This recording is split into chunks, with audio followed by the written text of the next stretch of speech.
Hi, Living Word Church.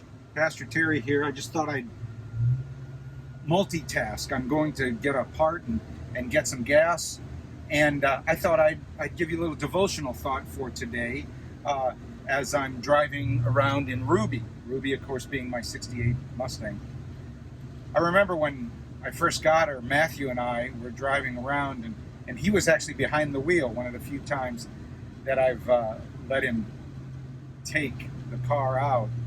We were driving down one road, and he said, it's really easy for cars to sneak up on this rear passenger side without seeing them. I said, yeah, there are a lot of blind spots in older cars that you don't necessarily have to worry about with newer technology that have rear or side view warning lights and backup cameras and all kinds of things.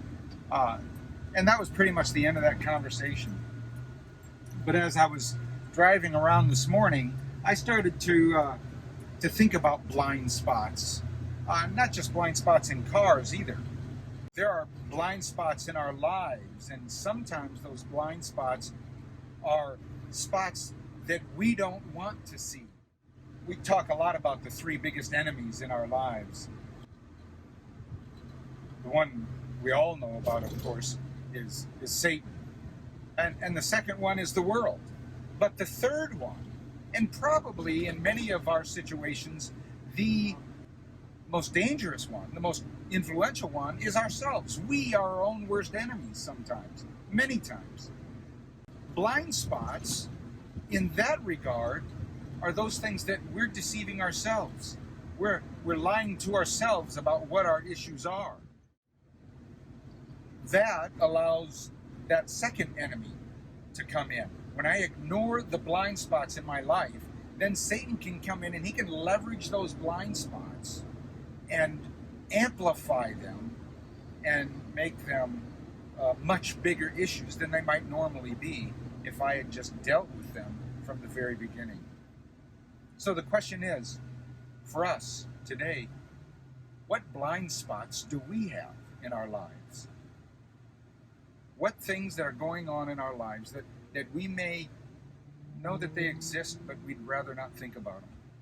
Those secrets, those things that we don't tell anyone else about, maybe we aren't willing to look at ourselves or to avoid.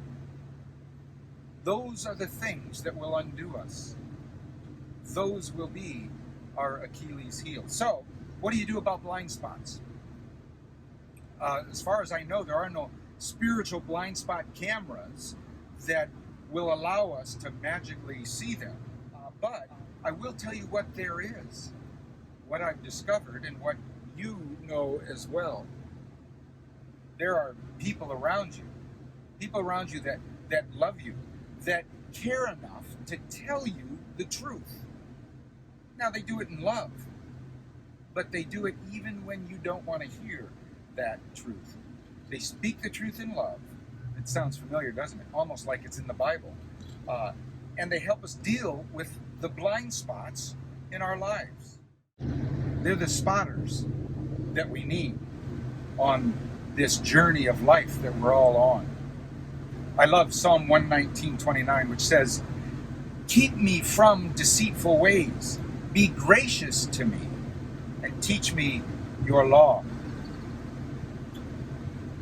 The psalmist there is talking about deceitful ways that he has within himself.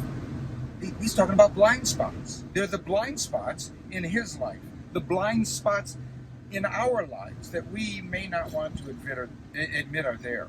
Now, I will tell you that I believe knowing his law is the first step to dealing with the blind spots. But we have to do more than know his law. We have to do his law. We have to pay attention and know his law and then obey, be obedient, take it into action, put feet on our faith, or whatever words you want to say. Obedience is the next step, and it's an important one in dealing with the blind spots. I can know what my issues are, but if I don't do anything about them, I'm not going to help.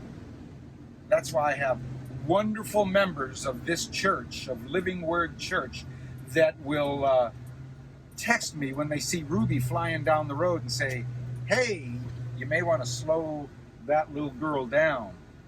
Or when they see me making a left-hand turn, and they text me and say, you might want to use your turn signals a little bit more often there, Pastor.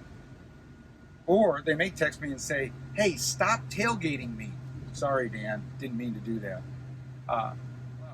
They're letting me know that there are things in my life, in this journey, that I need to be aware of, and I need to take care of those things.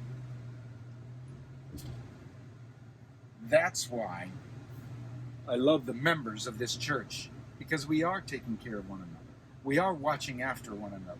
We're making sure that we're going to get through this journey safely, and we're going to arrive at our destination in one piece, intact, and together. That's a great thing to be able to do. So, just like I need to monitor the blind spots in Ruby, I have to monitor the blind spots in my life as well, and so do you. Together as a church that speaks the truth in love, we will travel quickly and safely down this road that God has us on, this journey of life. And we will get home together, safe and sound. Living Word Church, mind the blind spots. Take care of yourselves. Take care of each other. God bless you. Have a great day, and we will see you soon, face to face. I know it's going to happen. Bye-bye.